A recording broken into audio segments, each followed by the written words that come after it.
I hear that Venus is on the move. What's it doing? That's right. Venus is changing signs. It's leaving the sign of Aquarius and going into Pisces, where it has not been for 14 months. So I thought I would go through all 12 signs because Venus is the lesser benefic.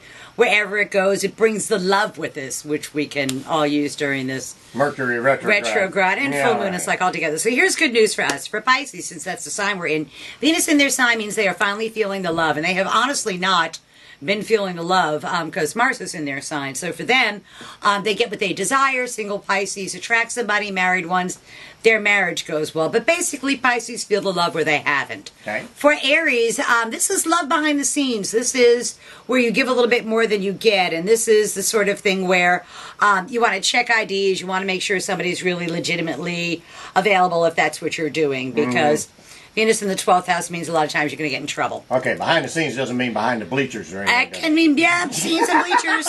Very similar.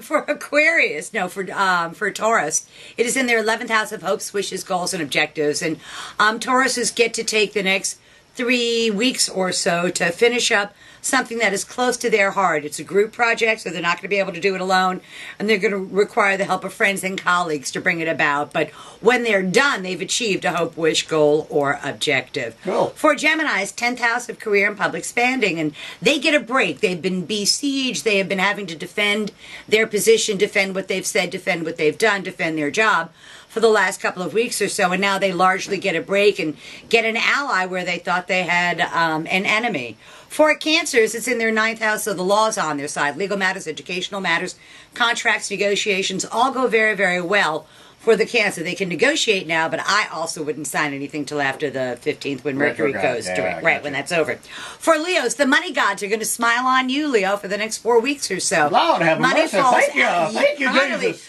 Because you guys have been spending a ton of money because Mars has been in there as well. But I know. But this time with Venus, it brings, and you benefit from other people's resources flow your way as well. So it's unearned income rather than earned income, and it kind of offsets all the spending. So good. That's good news. For Virgos, it's in their 7th house of partners, and partnership matters go very well for Virgos. Single Virgos, yay, attract someone new. Married Virgos, it goes very well for them. And they have allies where they thought they had enemies, which is a very cool thing for Virgo. For Libra, it's in their 6th house of work and responsibility. Work and responsibility goes very, very well for Libras. They either get a better job or they get an opportunity where some kind of obstacle that had been in the Libra's way gets out of their way. And that doesn't mean they necessarily get the corner office or more money, but they get a better career path because something is removed. For Scorpio, it's in their 5th house. We want to have fun, and all Scorpio cares about right now is love and creativity in their love life. And they need to be careful because that creativity can carry over, and what was once a child of their mind can become a child of their, yes, for real. So they need to be careful with that. For Sagittarians, it's in their 4th house of home, and they are dealing with matters at home. Their home life has been pretty unsettled. There's been something going on and a lot of consternation at home, and that all smooths out over the next 3 or 4 weeks or so, which is very cool.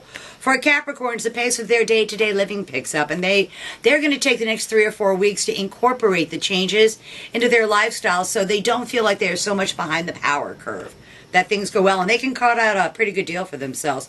For Aquarians, it's in their 2nd house of money, and the money gods are smiling on Aquarians, and it literally falls out of the sky on them. It's an increase in money, opportunity, and if they get an opportunity to make more money, they should take it because it's a bona fide one. So, and they should see all this by the light of today's full moon. So, that's tomorrow's news today for the 12 signs of the zodiac. Sounded like good news. It is good news, and I'm happy to be able to bring it. We'll see you next week. Next week. Always a pleasure.